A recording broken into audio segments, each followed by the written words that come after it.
What's up, everybody? Welcome to the video. We're tackling the tricky triangle this weekend over in Pocono for the Getaway 400. It's take place on Sunday, July 14th around 2:30 p.m. Eastern. I don't really have any expectations for this weekend. I know strategy can always come into play here at Pocono, but the next 10 races at the bigger tracks tend to be all right, so kind of looking forward to it. Plus, I'm a Denny Hamlin fan, and obviously this is his playground in recent years, so that should be fun. And the Chicago race, I thought it was cool. I just wish we could get a full race in. The weather just keeps affecting it.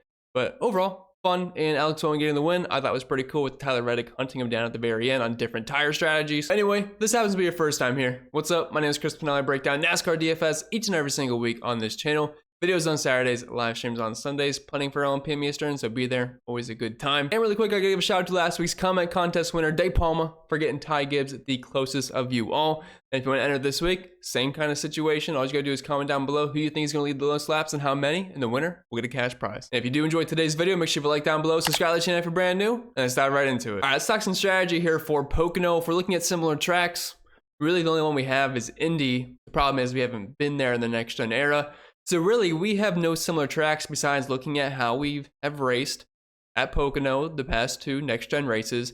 And then I think looking at the intermediates we've raced at, probably the higher speed 1.5s are going to be somewhat comparable.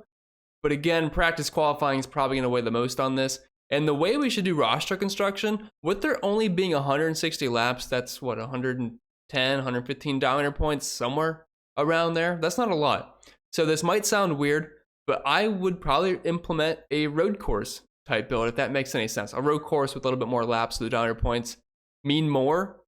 But I think our lineups will probably end up being like a road course where maybe you want 1 to 2 potential race winners in your lineup, depending on how qualifying shakes out, which I'll see qualifying in a little bit. I'm recording this part beforehand. So if all the good drivers are up front, then maybe you are stacking the front, which we have done at road courses before, but I think the most likely scenario is maybe like 1 to 2 drivers that could potentially win the race, lead some laps, and then depending how qualifying looks, we could have some place differential middle through the field because there's just not that many laps, and we can have some strategy here at Pocono where it'll shake up the field a little bit. So just things to keep in mind, but I feel like road course type builds would be the best way to go because it's not like we need 3 dominators for a 160 lap race. And in the event that practice or qualifying happens to get rained out, I do want to show you guys the green flag speed cheat sheet, which is on my model. And if you guys want access to this, you know where to find it. It's got all the data I look at every single weekend. And truck qualifying actually just got rained out. So what do you know, Pocono in the summer, there happens to be weather and I know there's a chance of rain throughout the weekend. So hopefully it will stay away. But since we're looking at like the bigger tracks, intermediates, you're probably going to see Denny Hamlin, Kyle Larson, 1, 2 in just about every single category. So if we look at the overall since the next gen era, these are all tracks besides road courses and super speedways. What do you know? Hamlin, Larson, Byron, Truex. You're going to see that pretty much every time. Look at intermediates. Hamlin, Larson, Truex, Byron. What do you know? Reddick's also there. Chastain, Bell. Those are the stragglers usually. For the 2024 season, including all tracks besides road courses and super speedways, Larson, Hamlin, and then Truex, Gibbs, Elliott, Byron, Truex, Bell. And similar tracks, Hamlin, Larson, once again, 1, 2 every single time. Byron, Truex, Reddick. It's just the same guys, just mixed up after Hamlin and Larson. Tire combination, which is a couple of the intermediates we've been at this year, which I believe is Texas, Kansas, and Las Vegas. And then also the Pocono set we ran last year. And that would be Hamlin, Larson, Truex, Ty Gibbs, and Tyler Reddick. And if we look at the overall how to weigh this, once again, Hamlin, Larson, Truex, Byron, Reddick, and Gibbs. So we don't get practice or qualifying. Just know on paper, that's the guys you'd expect to be fast. But if we do get practice, I would weigh that more, but I do still weigh in green flag speed. And finally, moving on to the driver by driver breakdown, I do have to mention one thing first. And that is, of course, if you want to join the best NASCAR DFS community out there, link is down in the description or the pinned comment for that. Get access into my entire NASCAR model, which has all the data that I look at every single week, more than I show you guys on YouTube. Projections for both sites, my optimizer, ownership projections, cheat sheet, my sim scores, my entire betting model, which simulates the race many times, guys percentages versus what the book odds are. I'm gonna do my article going over cash games, tournaments, my favorite bets this weekend. I'm in the Discord 24/7, which we all are. Always a great time in there. Then I do cover baseball every single day in similar fashion if that is something you're interested in. Also Xfinity and truck projections as well. So if you want to check it out, you know where to find it, link we found down below. And as you all know, I'm a partner of Stochastic, and they launched their NASCAR Sims tool this season amongst other sports. If we can help give yourself an edge on Sundays, you can use our contest generator and pre-contest simulator to see which drivers offer the best ROI before the race starts. And and which lineups stack up the best in tournaments. If you want to check it out, use the link down below and make sure you tell them I sent you. All right, it's the next day and practice and qualifying just now concluded. So this is going to be my first run through the entire slate with you all. The more polished up will be on the Patreon later this evening and the live stream tomorrow afternoon.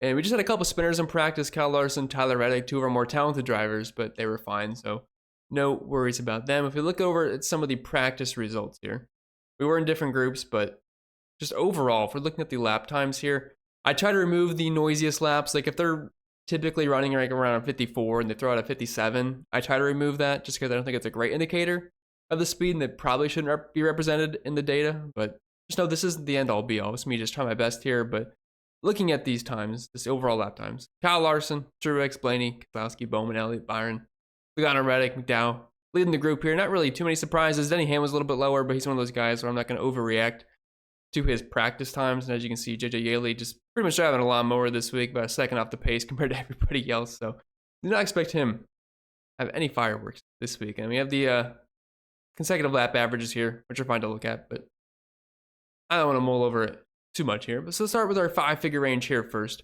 Keep in mind, only 160 laps this week, so 100 points aren't like extremely important. You're still going to want a guy that, if they can come out, lead some laps and win the race, yes, you want them in your lineups. That's where I'm saying it's kind of like a road course build, but obviously a little bit more laps.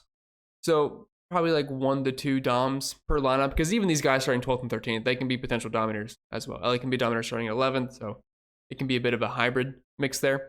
But I kind of want to group Hamlin, Truex, and Byron together because these guys are basically the same play. Now, I'm going to give Denny the edge because of how good he is at Pocono. He's a 7-time winner here. He won the most recent race, and we know how good he is at these larger tracks. So he would obviously be the number 1 guy for me. And then ranking it after that, I would probably just put it in order of how they're priced. I'd have a Hamlin, Truex, and William Byron. All these guys should have plenty of speed. Truex looked amazing in practice, so definitely should be contenders here. Like I said, Denny was a little bit slower in practice, but he's not someone I'm going to overreact to. They tend to get better as the race goes on, and his track history at Pocono is pretty much unmatched. And then you have Kyle Larson and Christopher Bell looking like very similar plays here, starting in 12th and 13th.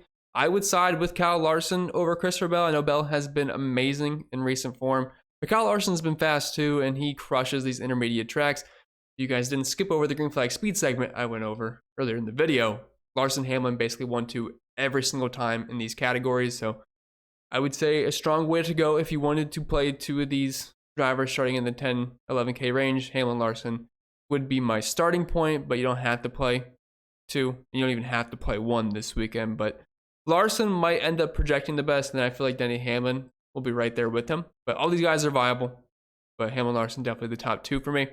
Dropping down to the 9K range, Tyler Reddick starts us off.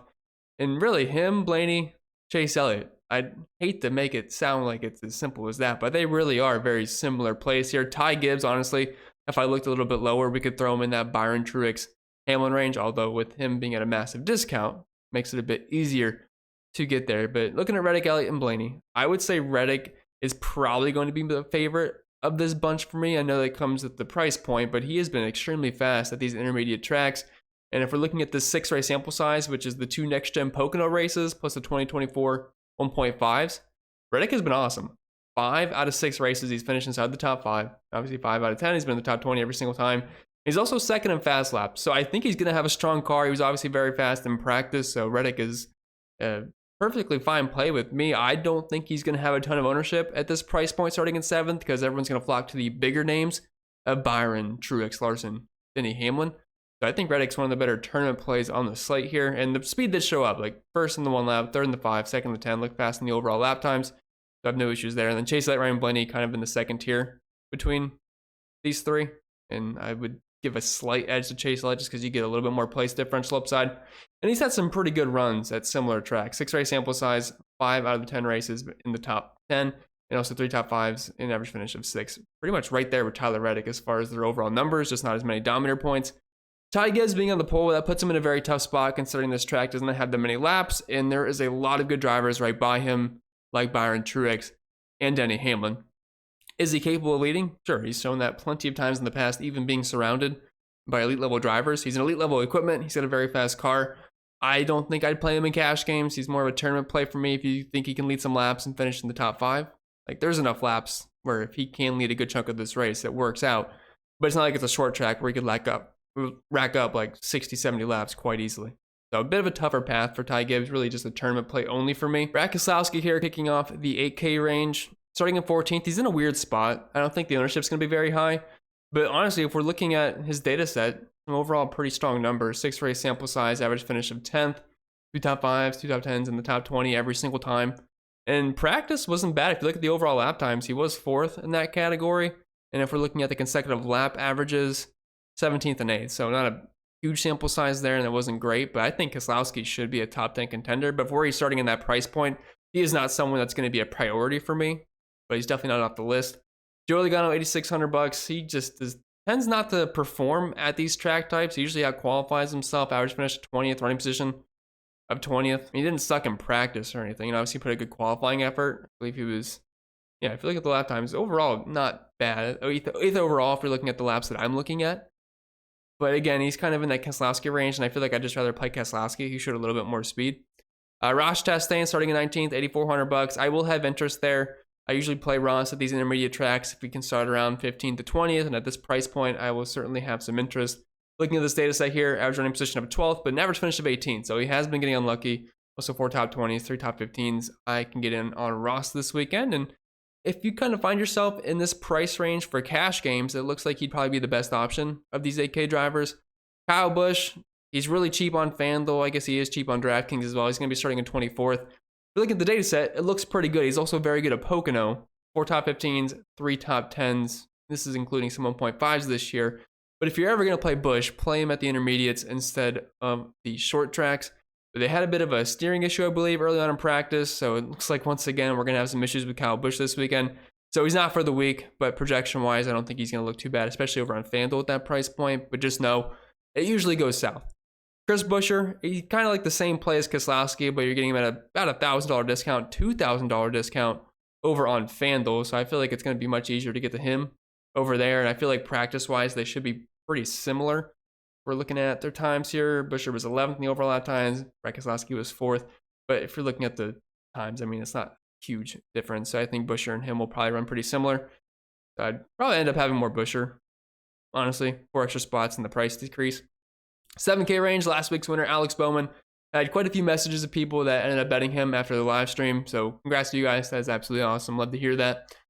Starting in 6th, probably just out-qualified himself this weekend. I don't really see myself getting there.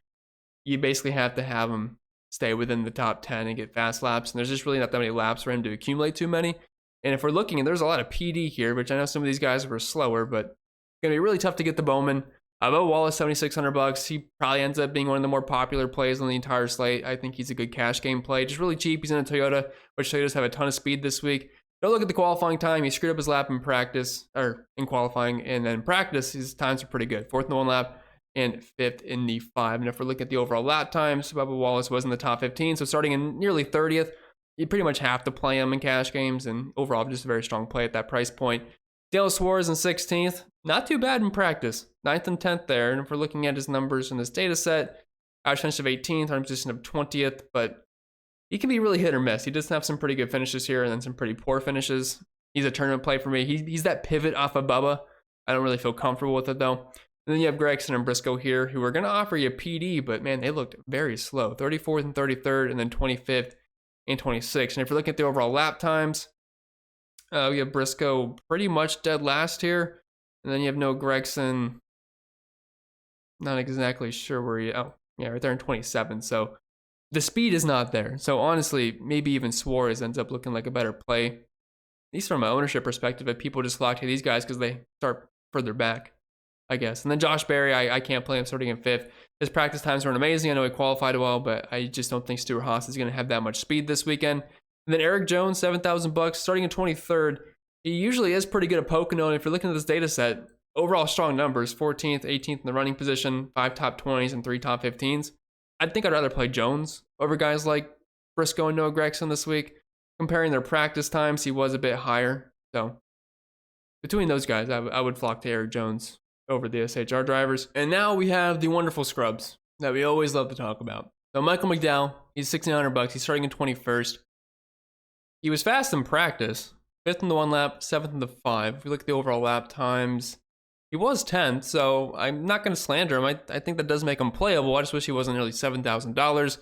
Todd Gilliland, his teammate, I know he practiced much slower, but man, starting 12 spots further back just feels a lot more comfortable for me. I don't think he's going to be that bad during the race. I know it wasn't great in qualifying. His practice times were 24th overall, so I mean, he should be able to move up. I'd say he's definitely more cashy than McDowell. McDowell could be the pivot off of him. Austin Cindric, I know we don't usually play him, and I'm still mad at him from Nashville, but at $6,600 starting at 20th, he did have some really good speed overall, and his teammates in practice of Joey Logano and Ryan Blaney showed speed too, so I don't think Cindric's going to suck in this race. So again, kind of like that same play as Michael McDowell, where he's a pivot off of Gilliland, he's a pivot off of Stenhouse, pivot off of Justin Haley, who probably end up being chalkier. Ricky Stenhouse starting in 31st. If you're starting in the 30s in the 6K range, I think you're just going to be playable. I'm sure there's going to be some corners at some point, and as long as they miss that, there's going to be some shuffling around where these guys do become viable. And we know Stenhouse does have legit top 15, top 20 upside some weeks. Carson Hocevar, he usually starts 20th at this price point, but we bumped it up to 15, so it makes it even tougher. 10th in the 1 lap in practice, 13th in the 5. We're looking at his overall practice times. Hocevar comes in right at 20th where he usually belongs, so probably going 15, 20th place. Don't really see a lot of upside here. AJ Allmendinger starting in 26th, 20th and 24th in practice. If you're looking at his overall times, 25th. So probably is just going to run right around 24th to 27th, I would say, the majority of the day. And then Justin Haley is probably going to end up being very chalky because he's had a great season so far. Problem is, he 35th in practice. We didn't get a 5-lap consecutive. And if you're looking at his overall lap times, he was 33rd, which is not going to be a big sample size out of him because we didn't get the 5-lap run. But I still think people are going to play him just based off of the speed we've seen this year. But I'm a little bit concerned he wasn't quicker. Ryan Preece starts, I believe, second to dead last. He'll be in 36. I don't think he's going to be like dead last car. He should be better than guys like Hemrick, Burton when it's all said and done, Cody Ware. But honestly, the list isn't too long. So, I mean, if I could, I'd much rather get the Gillen and Stenhouse, I think. But looking at the speed, it looks like he'll be a top 30 car, but it's not saying much. Austin Dillon starting in 17th. Probably going to be a pass, but man, he is getting extremely cheap these days. Looking at this data set here, 6-race sample size, average finish of 20th, running position of 21st, 3 top 20s. His practice times put him at 23rd. Honestly, for $6,000, I mean, he'll probably finish higher than guys like Ryan Preece and AJ Allmendinger. So maybe we shouldn't completely rule him out because they just have a little bit of track position. Zane Smith starting in 9th. If he's optimal, whatever. I'm not playing that.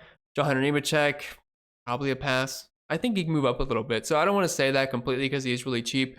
And if you are trying to get multiple of these drivers in, and if he happens to be like your last piece fit, whatever. But from here on out, like, it's just last piece fit situations because just alone, I'm not going to single them out as like, heck yeah, we're going to play Core of the Joy this week because it usually hits everything but the pace car. With that being said, guys, that's all I got for you this weekend. So I hope you enjoyed. And if you did, or even if you didn't, make sure you like down below. Subscribe to the channel if you haven't yet done so. Wish you all the best of luck this weekend. And hopefully I'll see you on the live stream tomorrow around 1 p.m. Eastern. If you want to check out all the extra content, you're able to find it. Link can be found down below. Wish you all the best. I'll see you all next time.